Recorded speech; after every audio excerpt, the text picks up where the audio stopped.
আসলে সমালোচনা করা হবে যদি এই বিষয়ে বলা হয়। বিষয়টা হচ্ছে যে ফিতা কাটলেই যে বিশ্ববিখ্যাত সেলিব্রিটি হয়ে গেল তা তো না।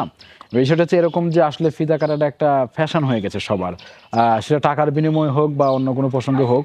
আমি আমাদের সদ্যীয় গুরুজন ডিপজল ভাইয়ের মুখে শুনেছিলাম যে যারা শিল্পী, সেটা অভিনয় শিল্পী হোক বা গায়ক হোক বা অন্য কোনো সেক্টরে হোক বা আর্টিস্ট হোক, যেভাবেই হোক, তাদেরকে অ্যাভেলেবেল মানে গতাগতনিক এক জায়গা থেকে এক জায়গায় যাওয়াটা বা পাবলিক প্লেস হওয়াটা বা কোনো দাওয়াতে যাওয়া, কোনো জায়গায় বিয়ে বাড়িতে বা কোনো অনুষ্ঠানে, সব জায়গায় অ্যাভেলেবেল যাওয়াটা উচিত না, এটা বলেছিল। আমি মনে করি এটা ভালো। আহ, আমরা যারা স্টাররা ফিতা কাটতেছি, যাদেরকে কাটানোর জন্য নিয়ে যাওয়া হচ্ছে, তাদের ছাড়াও কিন্তু একটা কোম্পানি বা একটা মেল ফ্যাক্টরি উদ্বোধন করতে পারে বা নিজেরা নিজেরা ফিতা কাটতে পারে।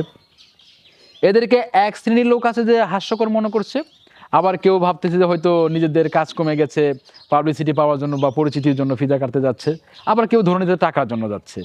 তো আমি মনে করি এটা যে যেভাবে নিতে পারে সেটা তাদের কাছে ব্যক্তিগত ব্যাপার। আমি মনে করি না যাওয়াটাই ভালো। এটা যদি আমরা হাস্যকর ভাবে নিতে যাই, বিষয়টা হচ্ছে যে ফিতা কাটাটা হচ্ছে তো হাস্যকর বিষয়, কারণ এই ফিতা তারা না কাটলেও পারে। আর এই ফিতার সাথে প্রসঙ্গটা হচ্ছে আর একটা গোপনীয় ফিতা কাটার, সেটা কে কখন কিভাবে কেটেছে, যারা আমাদের মতো কিছু লোক আছে এটা নিয়ে ভাবনা চিন্তা মাথার মধ্যে ঘুরপাক খায়, তারা ঠিকই বুঝে নেয় যে এই ফিতাটা ছিল ইস্যু আর ওইটা ছিল নস্যু, দুটো মিলেই কাটাকাটি চলে। এই প্রসঙ্গটা, এর বাইরে আর কিছু বলার নেই।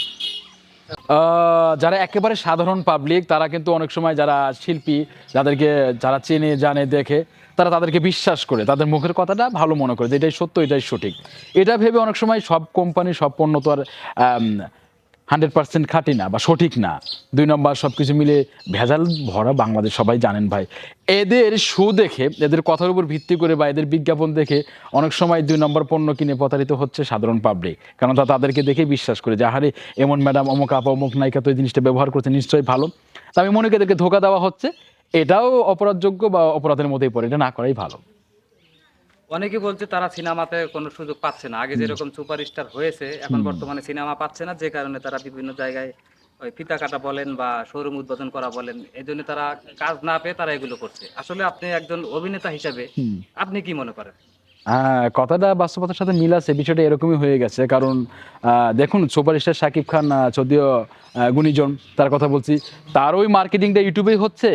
আপনি আমরা যারা সাধারণ কাজ করছি, আমাদের মার্কেটিংটা ইউটিউবে, শুধু বাজারটা হচ্ছে ভিন্ন। উনি সিনেমায়, আমরা ইউটিউব কন্টেন্ট, কিন্তু একটাই পণ্য তৈরি হচ্ছে, একই জায়গায় বিক্রি হচ্ছে। যেমন মুদি দোকানে যান, সব ধরনের পণ্য পাবেন, কিন্তু তৈরি হয় কিন্তু এক একটা কোম্পানিতে, যেমন একটা বিস্কিট একটা কোম্পানিতে, সবজি খাবার একটা কোম্পানিতে, কিন্তু সব কিন্তু বিক্রি হয় একটা জায়গায়, সেম একটা জায়গায় বিক্রি হচ্ছে। তা আমি মনে করি ইউটিউবে ফিতা কাটা না কাটাই উচিত। আর এই প্রসঙ্গ নিয়ে বেশি কথা বলাটা উচিত না আমার, তাই মনে করছি। সব মিলিয়ে কি বলতে চান আপনি? সব মিলিয়ে এটাই বলতে চাই যে এখনো সাধারণ মানুষ আছে যারা শিল্পীদের ভালোবাসে, যারা শিল্পীদের কথা মূল্যায়ন করে এবং শিল্পীদেরকে দেখে সম্মানের চোখেই দেখতে চায়, এবং শিল্পীদের যেটা বিজ্ঞাপন করে, যে প্রোডাক্ট নিয়ে যে কোনো কিছু নিয়ে কথা বলে, সেটাকে তারা সঠিক এবং মূল্যায়ন করে এবং ভালো মনে করে।